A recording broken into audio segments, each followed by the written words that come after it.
Hello and welcome into another episode of the Calcio Connection podcast, connecting with you, Italian football fans from all over the world. Plenty to talk about from the weekend matchups, Coppa Italia coming up. We've got a Rome derby coming up later on in the week. So, we had to get the Roma angle on this episode before we introduce our special guest. I am Alex Donno. I am paying tribute to Arturo Vidal for, missing what would seem like a pretty easy strike. You guys know that I tend to give tribute to the people that I'm most angry at. So those watching on YouTube can see Arturo Vidal in my background.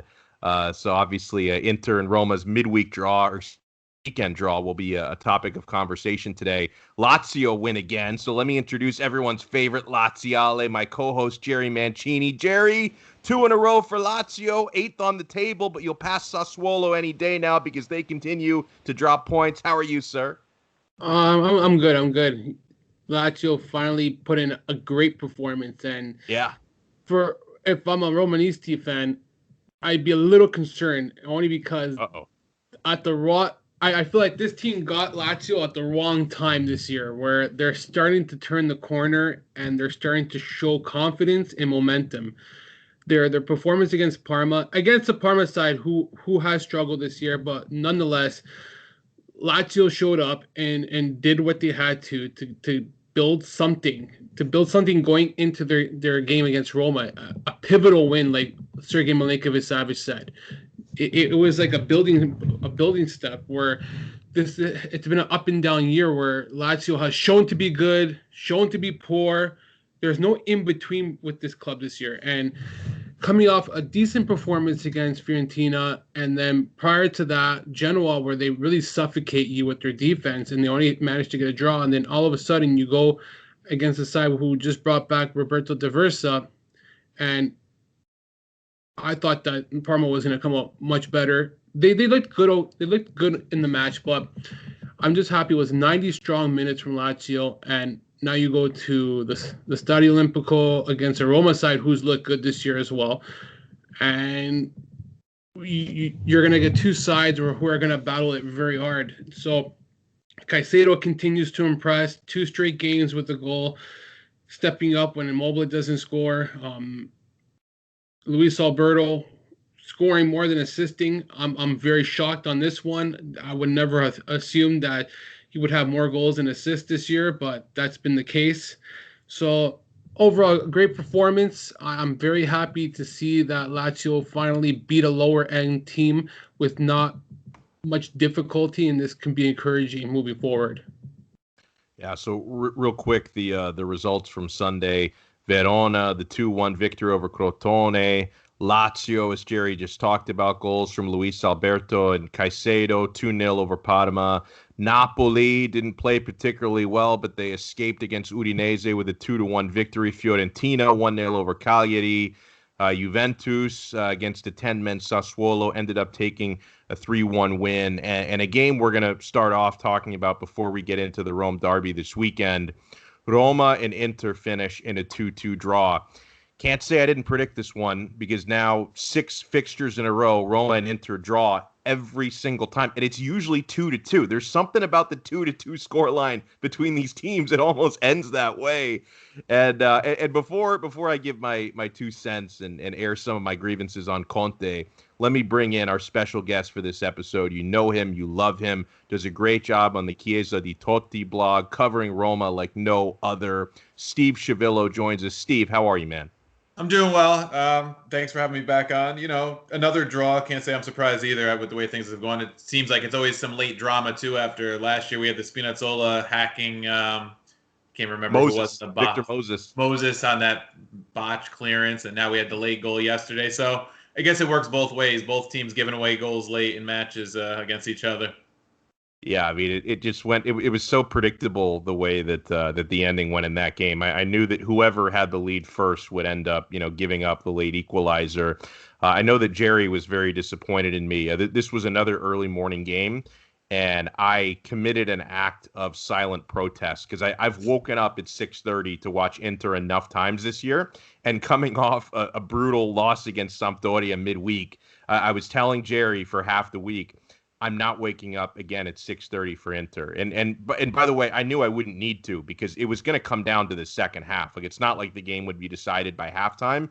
In fact, Inter had the 1-0 deficit at halftime. They did all their scoring in the second half. I missed absolutely nothing by waking up at halftime. And I know Jerry was giving me lots of shit on social media, but it was despite, Inter playing well in the first half. Pellegrini scored the opening goal the 17th minute. Roma had the 1-0 lead at halftime.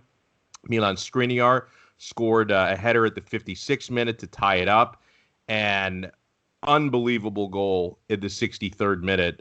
One of the goals of the season for Inter, Achraf Hakimi cutting inside to the left foot and just launching a heat-seeking missile to the bottom portion of the crossbar in the top left-hand corner. Really nothing any keeper could do to save that.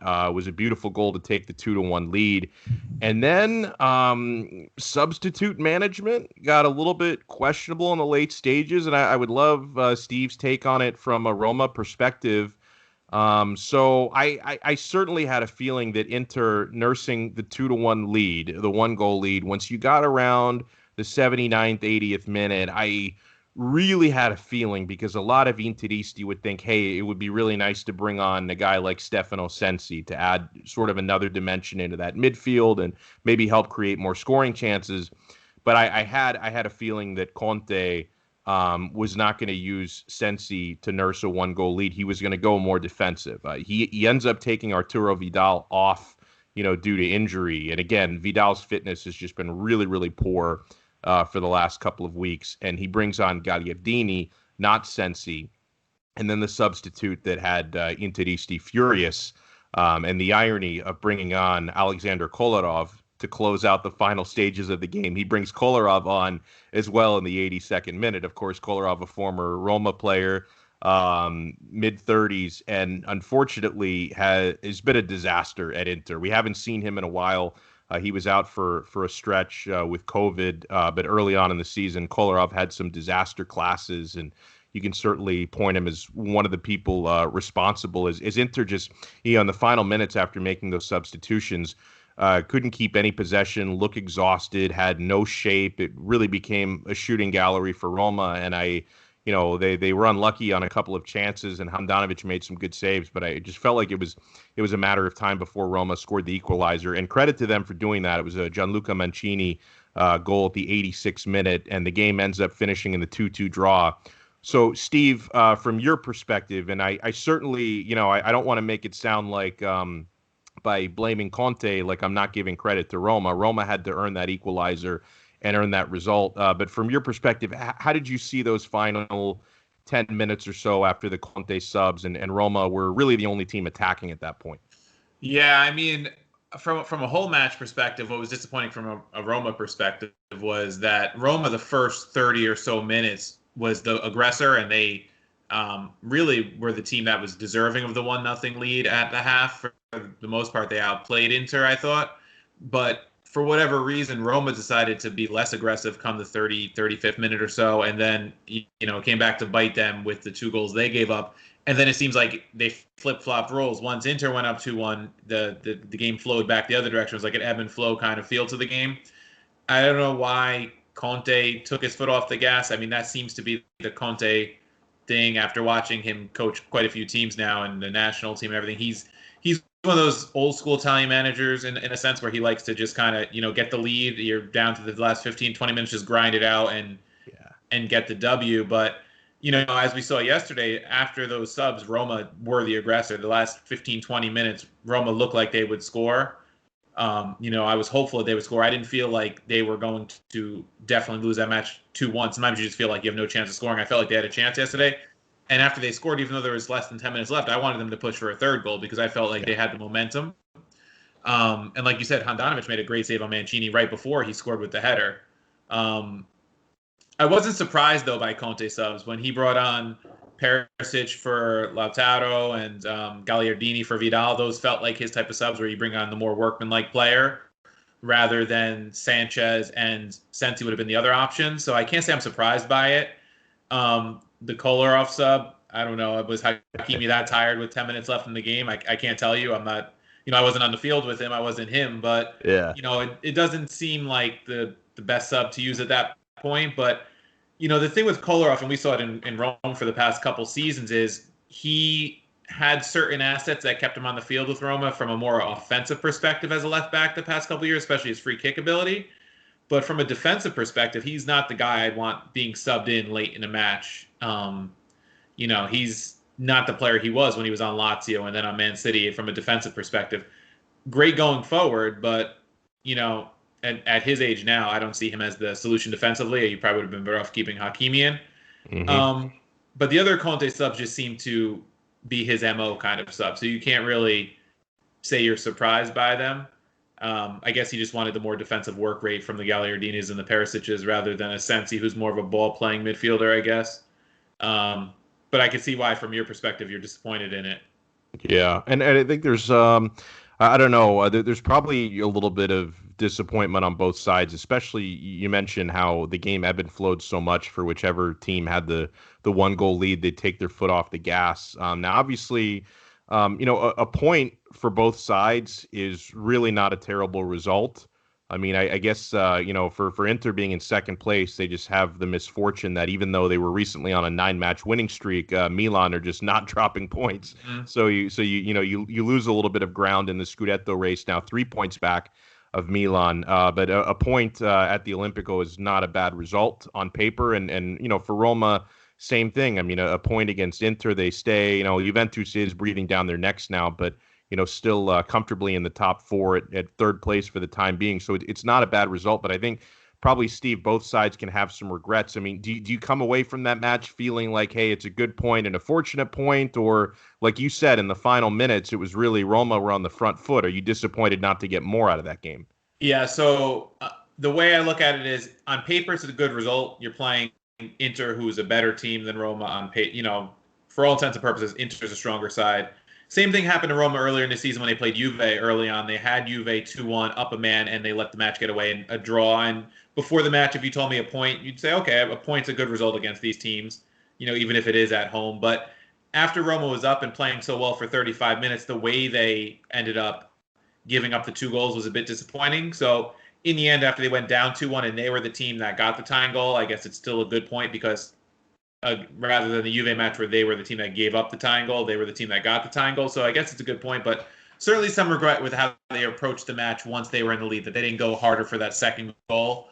And, then maybe if you get up 2-0, then you're looking at Inter back against the wall. Maybe Inter doesn't get 2 goals because then you can approach the match a little differently up 2 goals. But up 1 goal, I was a little disappointed with how they approached the match and kind of let the foot off the gas a little bit before halftime.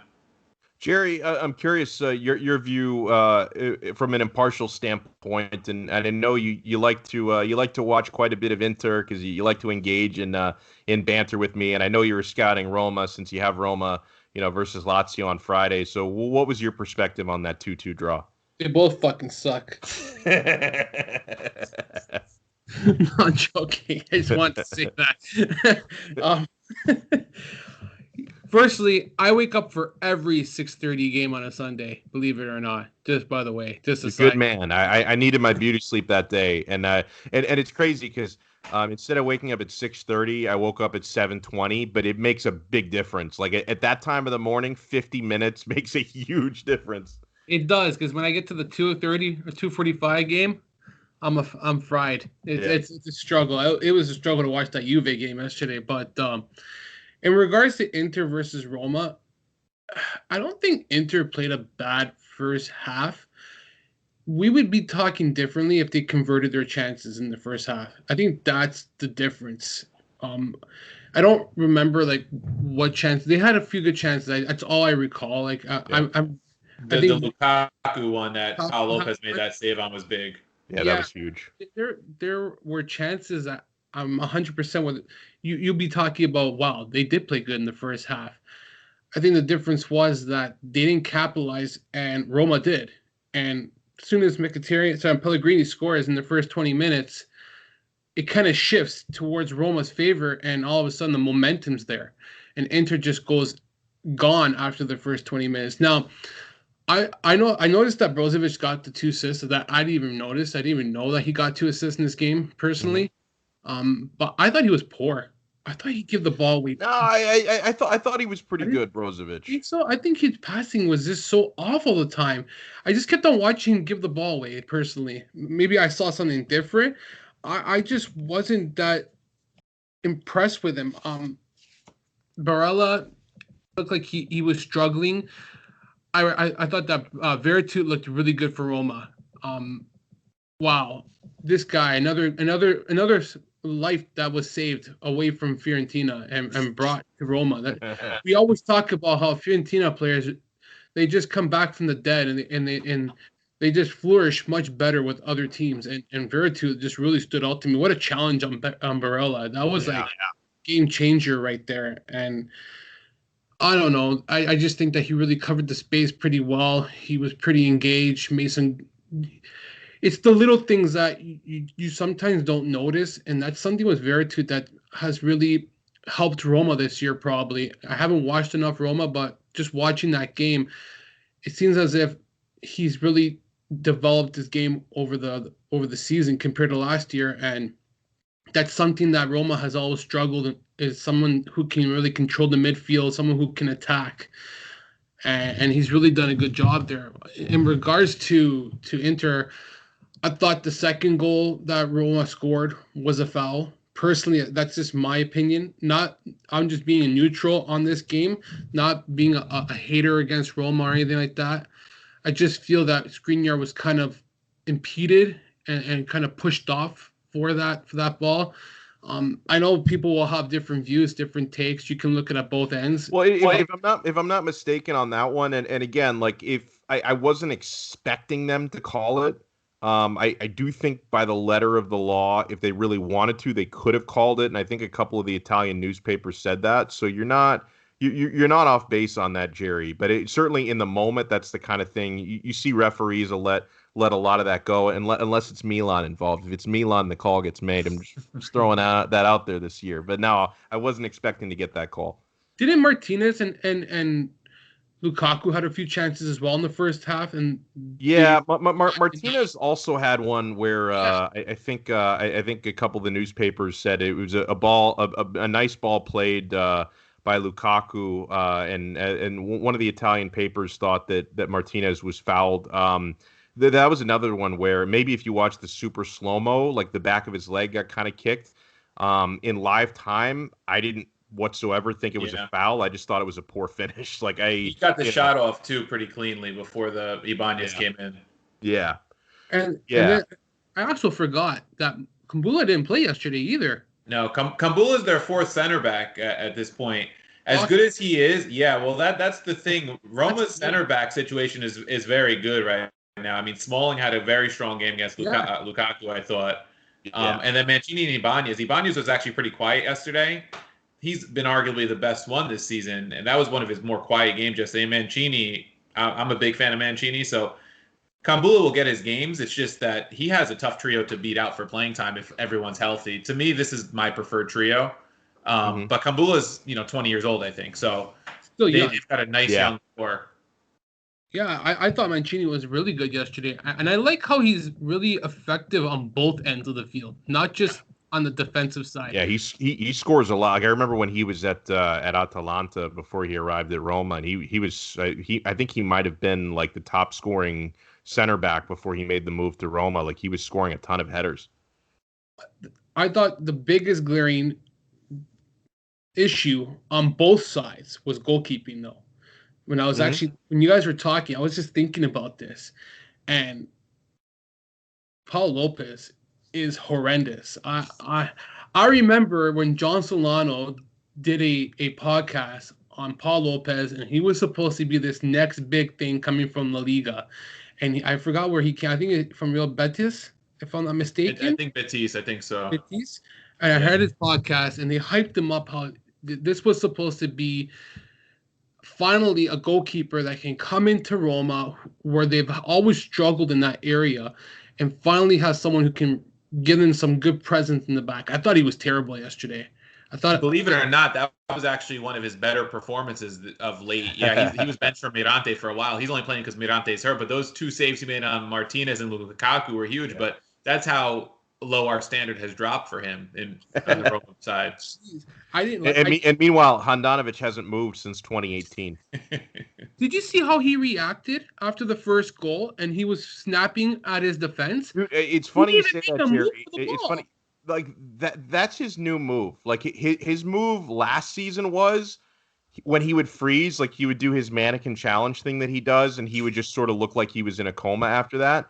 Now his new move is mannequin challenge followed by pointing angrily at Skriniar or Bastoni, and just like for no like even he has so many of these poor moments. I think it was one of the goals he let up. I think it was against Samp, where it like he just parried it right to the attacker. Like it was ridiculous. Like it was a slow coming ball and he just bounced it right to the attacker for a goal.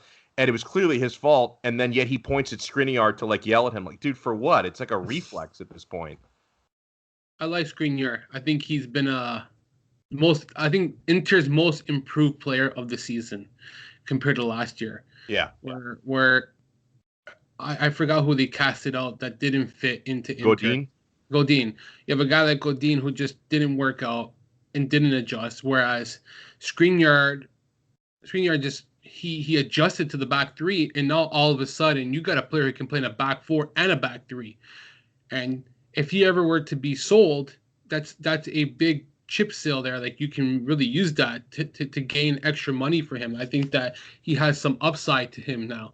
So and I like his attitude. Like his motivation. He was kind of a spark to Inter yesterday, and how he kept on motivating his players and try to rally them, knowing that there's no fans in attendance. I think sometimes players try to do that in order to get their players more motivated, knowing that when there's no of that fan attendance that's not there, it's kind of hard to get going in games.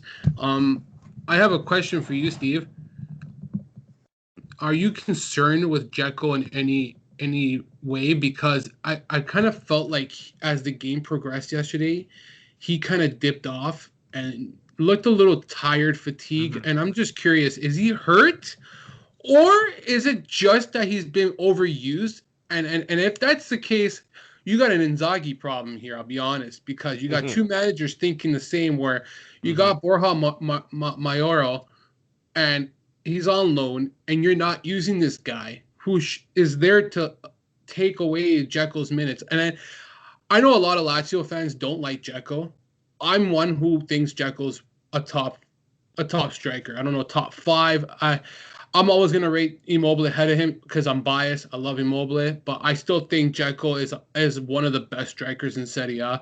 A blind Lazio fan would say he's shit. I don't think he's crap. I think this guy's like, seriously, I think this guy is really good. He's consistent. You can't shit on a player who's consistent and scores consistently every year. I just don't get it. I like the way he plays. But back to what I was saying, do you think that he's just been overused? So he missed Wednesday's match. He was a late scratch. Like the day before, they said he had a little tweak of some sort. He played late in the match, but Mayoral scored two goals, including one beautiful goal, and drew the penalty. So he basically set up all three of Roma's goals against Crotone midweek.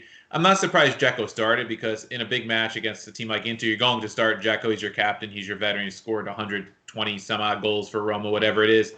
But what I was disappointed with was how long Fonseca rode him yesterday. And it was funny because I was recording our podcast for Chiesa di Totti earlier, and the other guy I was on with, Sean, basically posed a question: is Fonseca like scared of Dzeko? Because it's like sometimes you appeal, you play to these like veterans so much that it's like, and I don't think he's necessarily scared of him or afraid of him, but like you rely on him so heavily, where Mayoral might have been able to unlock that match a little bit earlier yesterday. He's quicker, he's younger, he's hungry for a goal. He would have brought a different perspective, because what Dzeko was doing yesterday wasn't working. I looked at his final stats. His passing percentage was 68%.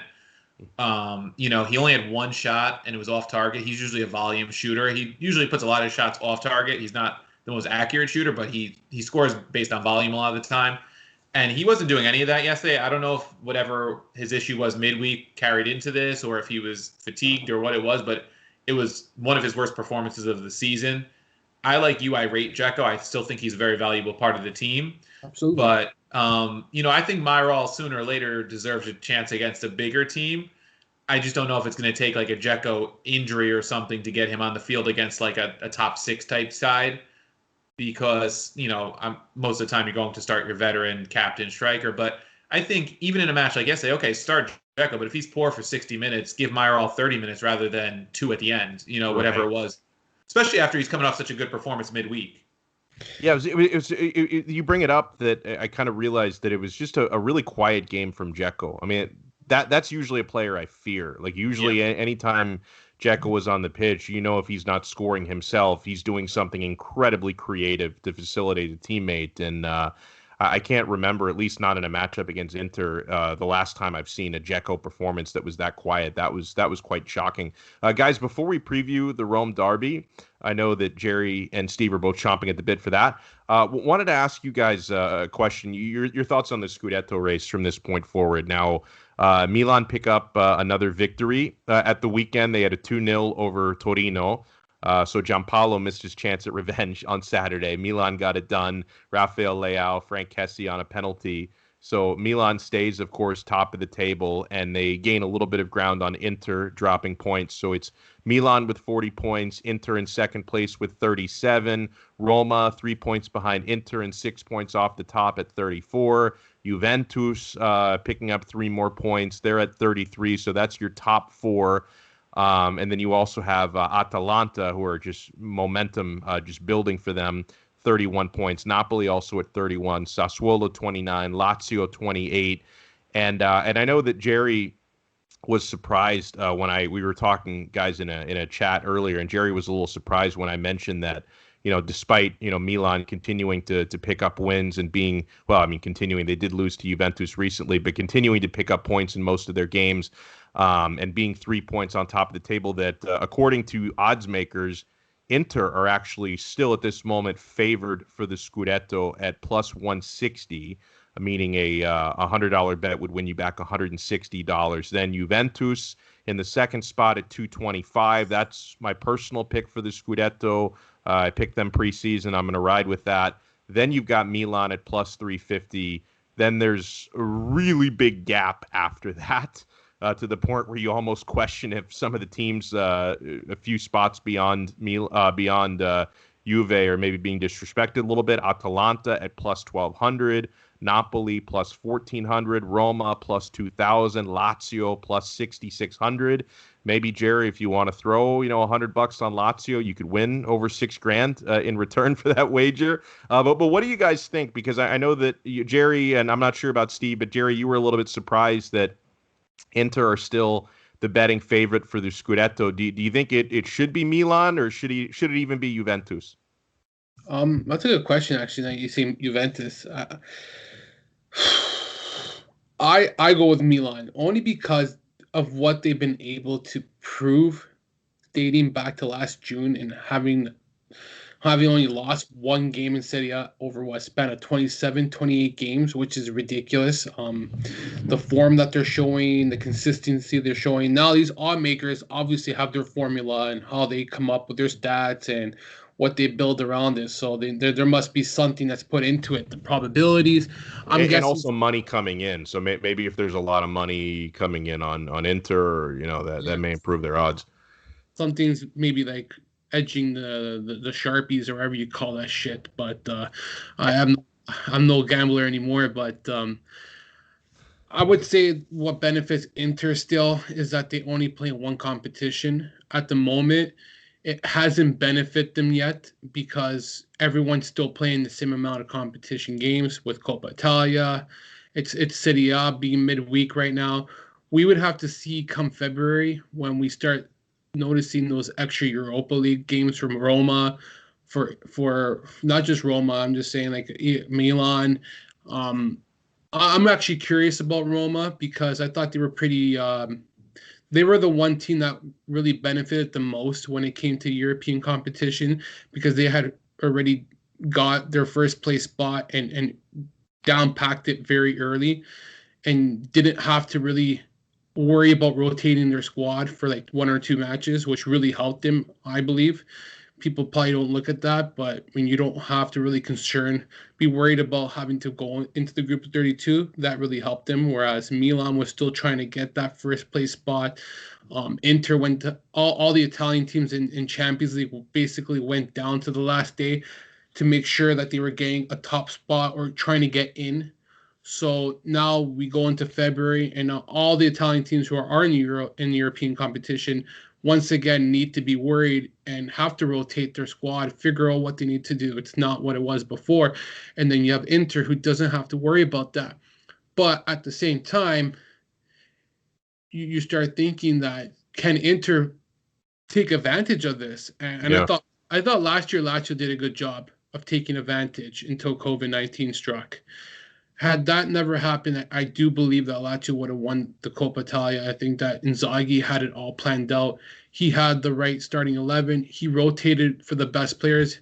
And I feel that Conte is not doing what Inzaghi did last year, where he went with the best players. He did what worked and what will work. And just Conte goes from one player to another, and you just start thinking, and the substitutions as well, where you take off Hakimi yesterday. Yeah. I want to go back after to 2 points with the Roma versus Inter game before I forget later, but I want to go back to that before we go to the Lazio versus Inter game. Sorry, Roma game, but yeah, I feel it's wide open, and for some reason I keep on believing in Conte. He can do it. But in the back of my head, I feel like Inter is gonna freaking piss this down the drain. That's my issue. I keep thinking that as well. I seriously wouldn't be surprised if Milan meltdown came. It wouldn't shock me because as the time progresses, they just picked up 3 more injuries on Saturday, 2 or 3 injuries. Like, how long can this team sustain this kind of like ability to overcome players? And now they got to play tomorrow once again in Coppa Italia. Like, it's just one thing after another. Good for them. They're showing great character and they're overcoming adversity. But if I had to choose a team, I would probably edge towards Juve. I still go with Juve. I've always doubted Juve last year. Like, I was the first to doubt them. I thought that Lazio had it in the bag. Even coming back from COVID, I didn't expect them to be that bad. They were horrendous. With Juve, they just figure things out. And still, this stupid referee's gonna help them. Throw that out the door, man. Like, this team just figures things out, man. It drives me nuts. I thought they were gonna lose to Sassuolo yesterday, and they managed to win. They managed it. Good teams. There's a reason why they won 9 Scudettos in a row, and people forget that. And they think the next year is their last year. The rain's gonna calm down. They're only 7 points back of Milan. Yeah. With a game in hand too. People forget. Yeah, that's right. See what I mean? You win that tomorrow. Say if it was just tomorrow, you're back 4 points now. Like, it's tough. I go with Juve. I'm never gonna count this team out. That's just. What do you think, Steve? Who would you consider the team that should be the betting favorite? Yeah, I mean, Milan obviously deserves some respect for all they've done. The loss to Juve finally took a little wind out of their sails, but they bounced back this week. So it's hard to, say that they're not up there and definitely in consideration. They've impressed me. I thought they would drop more points than they have so far, especially when Ibra and Kyer were both out, who have been their 2 most important players. So I give them credit. Every week I hope they're going to drop points because I feel like that's a team that in the end Roma will be fighting with closer to like 3rd place. I don't expect them to stay at first. If they do, God bless. I know a lot of Milanisti who will be very happy. But I have to agree with Jerry in the end. I think Juve, especially because they haven't played well. They've hung around in matches early on. They had a lot of draws in matches you wouldn't expect them to draw. I can't remember which teams off the top of my head, but they were not teams that Juve normally draws against. But now they're just hanging around. They have the match in hand that they still have to play, that they had those points taken away from Napoli. So they're going to have to play Napoli at some point. But, they're finding ways to win. Yesterday against Sassuolo, that's a typical Juve the past 9 years. Find a way to gut it out in a match where you're not playing that well. Take advantage of that red card.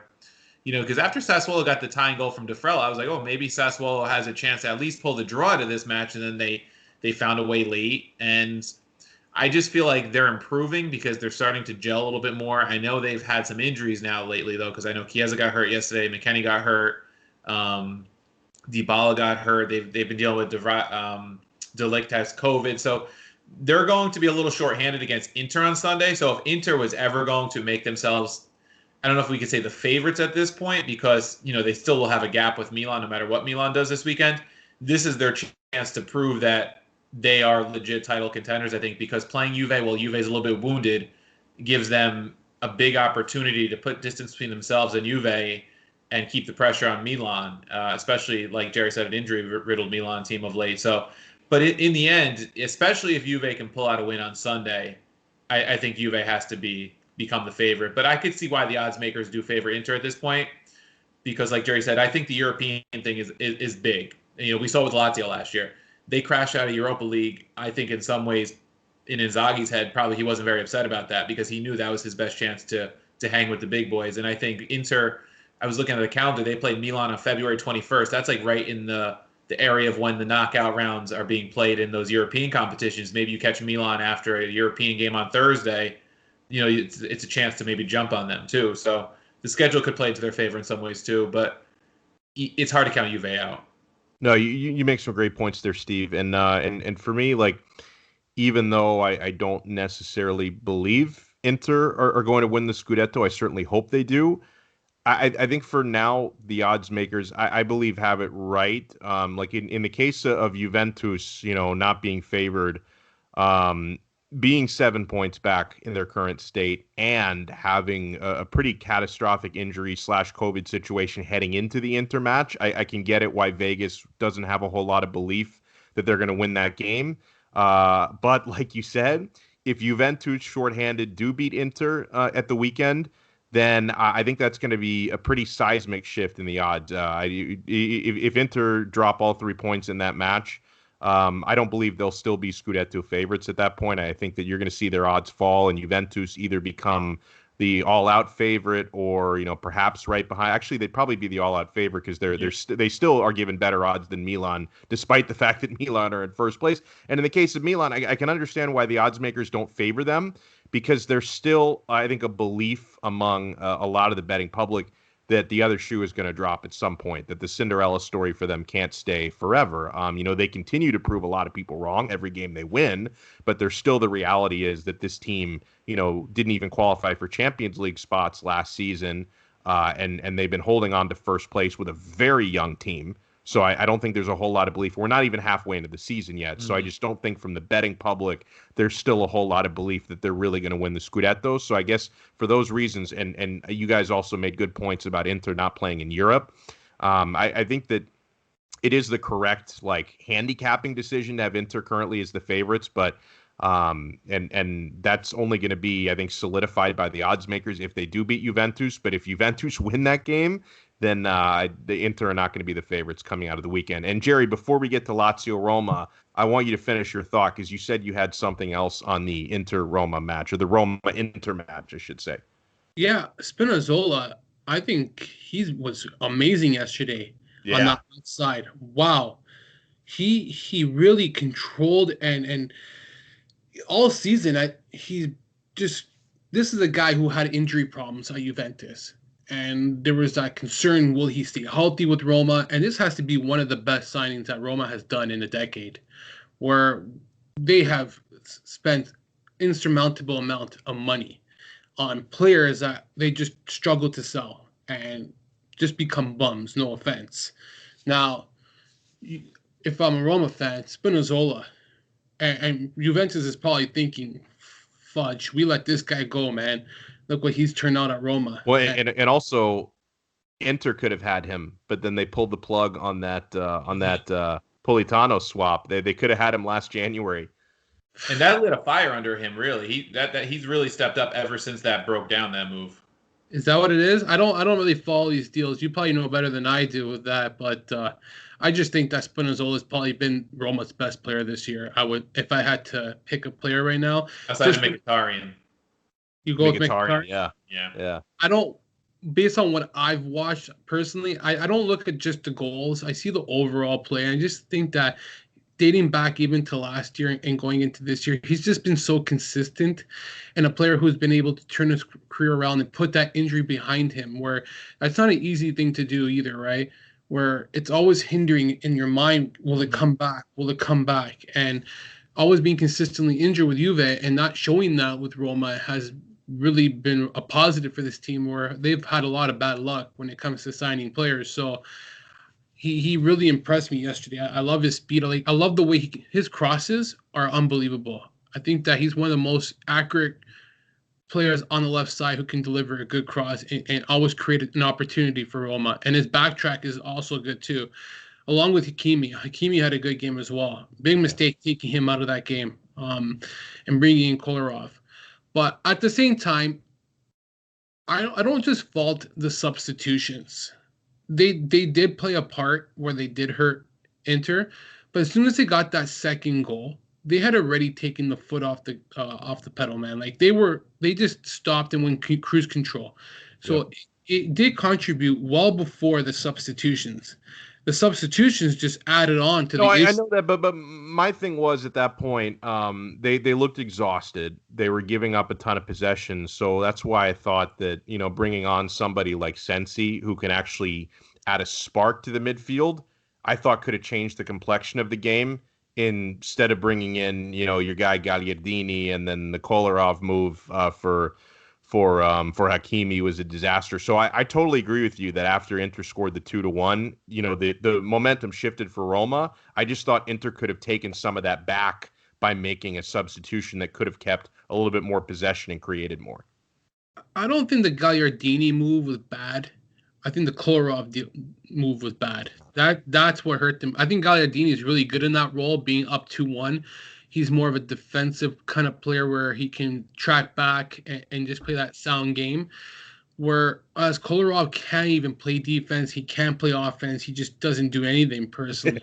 Free kicks, allegedly. I'm still yet to really see it, but people were writing that guy off. That guy there is amazing. Like as the game progressed, he got better. That's how I noticed him, and his speed's amazing. But those are the two players who really stood out as well. I wanted to mention where I like Hakimi. I think he's going to be really good for Inter. But I'm just more impressed with Spinazzola, just because everything he's gone through, and I think a lot of people kind of forget his history and what a risk signing it was, and a team that's lost so much money. Finally, if any Roma fans listening to this pod should be really happy to have a guy like Spinazzola. And it'd be sad if Roma did sell him, because I know that this is a club who's trying to sell players to make a profit and trying to get back even in the books. But it would be unfortunate to see a guy like Spinazzola be sold if that was the case. But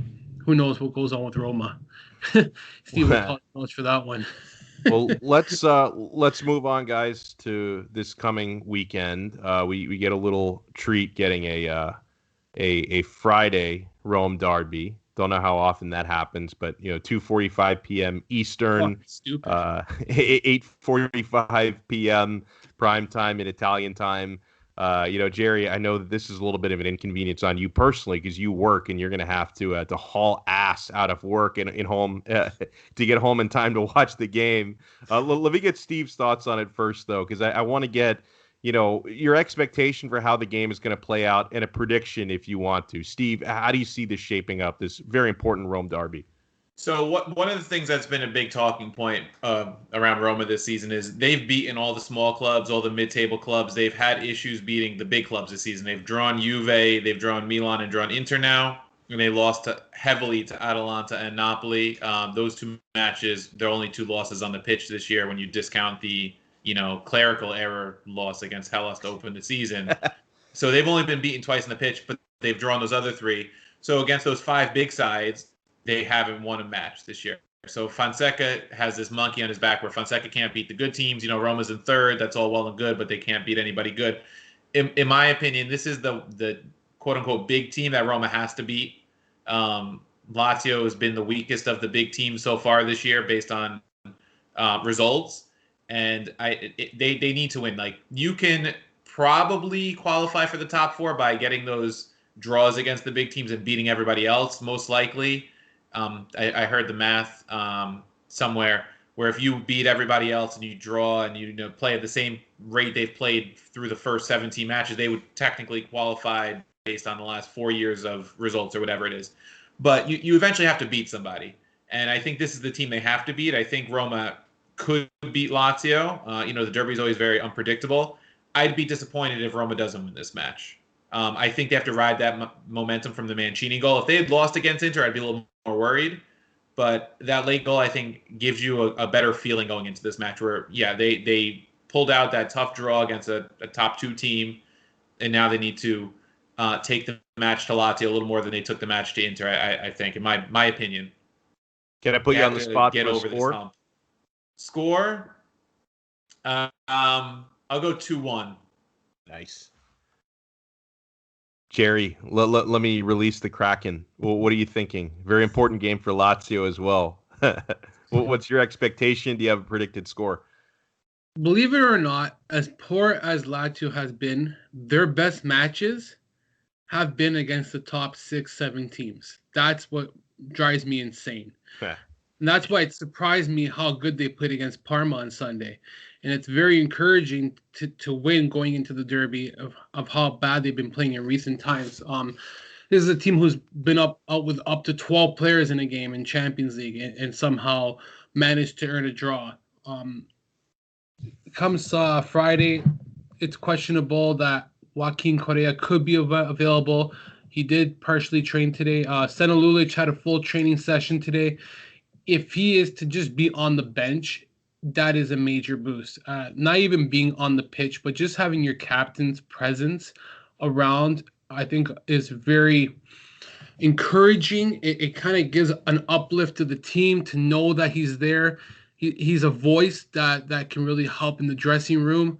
So we tied Inter, we tied Juventus, and I thought the performances that they showed against both sides were, even though they had to come back and tie, they showed no quit. They did lose 4-1 against Atalanta early in the year, but that was also impartial to a lot of injuries they had, having to revert Adam Mersic in his first game in his second game as a left wing back, which is not his natural position. They had a few injuries. They actually dominated most of the game, but just weren't clinical. Whereas Atalanta just buried on their very limited chances, and that's how we all know how they like to play, right? Mm-hmm. They came close to beating Milan, but again, I just think that this team has, and they beat Napoli with a pretty decent performance. So even if it hasn't been a win for them, I look at the performances and compared to like what I just said, compared to winning against the lower small teams and mid teams, and it's just how they've came to these games and the right mindset, their approach, and I feel that they'll come out strong on Friday. I expect Immobile probably to lead the way once again. I would like to see him go back into the score column. The only thing that concerns me is that back end. They've only earned 4 clean sheets this year, and this is just our second winning streak of the year of 2 games. I'm going to go with a 2-2 draw. I am not going to give a winner to this game because I'm the biggest mush in Manchester. I knew it. I knew you weren't going to give a Lazio a win. No shot on giving a Lazio win because I am the worst when it comes to this stuff. I'm surprised I hit my prediction of 2-0 Napoli. Lazio over Parma on Sunday, but I won't do the same this week. I'm not confident in a win, but it also wouldn't surprise me if they did pull out some miraculous victory over Roma. I'm just curious to see how they approach it with the derby, first time ever not having fans, and how both sides kind of respond to this. Because we've seen games without fans, but when it comes to a derby, and I say the Rome derby because the Rome derby is probably the most significant derby in Serie A when it comes to like history and rivalry. People maybe in history, but I got to stick up for the Derby della Madonnina because it's pretty epic. I just the riots that have gone through between Roma and Lazio. That's true. The riots, like I was just reading up on it and just looking at the history. There's like brawls with fans, and the one with the incident about the person who had a heart attack or something, and they put a tarp over his body, and they thought he Oh, was dead or jeez. something. Do you remember that one, Steve? No. Yeah, I forgot what it was. I wrote it in my article. There was like they assumed he was dead in the stadium, but he really wasn't Oh dead or my something like God. that. But I don't know. I need to look it up. Just don't quote me on that. But there was an incident. It was really bad. I should look it up in the meantime. But freaking yeah. Actually, it's not in my article because my wife told me not to put it in because it was pretty severe. Oh, wow. Yeah, but just overall, I just want to see how both sides, not just Lazio, just no fans in a derby. It can really wear on you because you're so used to having that crowd, that momentum behind you. So maybe it does take an effect. So I'm gonna go with a 2-2 draw. See how this one plays out. And like I said, I know that fans have been out since last June. I get that. But when it comes to a first derby for Lazio and Roma without fans, it could be a little of an effect on both sides. So and how they approach the game. So we'll see how it goes.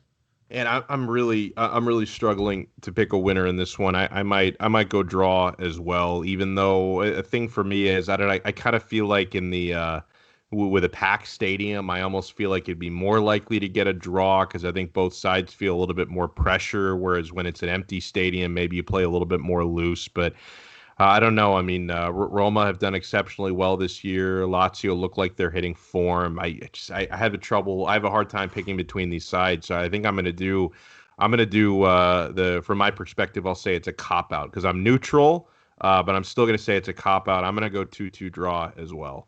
And before we wrap it up, as I'm sure for anyone looking to, do their reading over the next few days and really get ready for this derby, Chiesa di Totti is an awesome spot to do that and listening because I know, Steve, you recently taped the preview pod as well. So let the people know where they can access all of this good stuff heading into the Rome derby. Yeah, so it's chiesaditotti.com. We have a lot of derby coverage coming up. Jerry did a type form Q&A for me that'll be posted a little bit later this week. He's going to come on for a preview pod, so we'll get the Lazio perspective too. It's not going to be Roma biased everything on there, but we do our probable formations, match preview, and all that good stuff, covering the match, post-match, all that. And then you could just follow my work at Sciavillo CDT, which I'm sure you guys will tag me on the tweet for people to spell it. And our pod is on all the big platforms. It's called Across the Romaverse. It's on Apple, Spotify, and everywhere else you could listen to pods, including our website. So I'm looking forward to a good game. Jerry's a good Lazio guy, so I like to chat Lazio with him because I always like to hear different perspectives. I always like to get people from other clubs and get outside the Romaverse a little bit and hear other perspectives. Because if you stay in your own fan zone too much, you kind of lose scope of the bigger picture and things. So looking forward to taping with Jerry as well and previewing the match. Love it. Any parting thoughts, Jerry? As I'm sure, and of course you're joining Steve. You've got the preview Q&A. You working on anything else here on Derby Week? Oh man, I started a piece last week was basically the importance of the match for both sides and kind of some of the history and just some of the stats. It favors in Roma's way. They have been more the dominant side. So if history speaks for itself, it should be Roma winning this game because they've won the majority of the matches. So that's the truth speaks for itself. So I have a match preview that I'll be writing for the Laziale, and I started a piece today on Wesley Hoot and how he's been one of the biggest surprise signings for Lazio. So that's been nice to see as well. So yeah, that's about it, pretty much. That's great. So yeah, make sure you check out Steve's work. Make sure you guys follow Jerry on Twitter. Because every time Jerry posts an article, of course, he tweets it out. So at jmancini8, make sure you guys follow me as well. I'm way too lazy to write, so I do most of my work is all audio and video. I do daily, mostly American sports, but daily shows at onsideradio.com, which you can listen to live from 3 to 6 p.m. Eastern, or check out the podcast anywhere you get your pods. And make sure you follow this show. I mean, I shouldn't have to tell you if you're listening or watching right now, but make sure you're following us on Twitter at CalcioConPod. And if you're watching this on YouTube, and we usually release the YouTube about a day after we release the audio, because we want to try to get the audio clicks first and then get the YouTube clicks after that. But if you're watching this just on YouTube, make sure you listen to the audio pod. Let's give Lisi a shout out too, eh? Let's give Michael Lisi a shout out. His Browns, Cleveland Browns, won a playoff game after how many years? They did. I bet Steelers -6, so it's a sore spot for me. Man. It's a sore spot for me. Man. Ben Roethlisberger is on no legs now. Freaking guy, no arms, no legs. That guy's done, man. Jerry, this is one of those things where, like, sometimes when you try to find like an edge in betting, you just overthink it, because the Browns hadn't had like a regular practice in almost 2 weeks because of COVID-19 at their facility. And the Steelers had, they'd rested Ben Roethlisberger. Some good that rested because he sucked, but they'd rested Roethlisberger in the final regular season game. So I thought, Browns haven't practiced in a fortnight. Roethlisberger is going to be rested. It's a home game for the Steelers for what that's worth these days. So I just thought Steelers were the pick, but I should have listened to you, and I should have listened to Lisi, because I got my ass kicked on that one. But yeah, just never take my gambling advice ever. That's a terrible, terrible thing to do. But make sure you follow me on Twitter at Alex Donno, and make sure, of course, you follow our show at CalcioConPod. Download the audio podcast wherever you get your pods, every platform. And check out the videos on YouTube. Subscribe to our channel at CalcioConPod. So huge thanks to Steve Sciavillo. Huge thanks, as always, to Jerry Mancini. I'm Alex Donno. We'll talk to you guys next time. We will be back later this week for another episode of the Calcio Connection podcast. Ciao.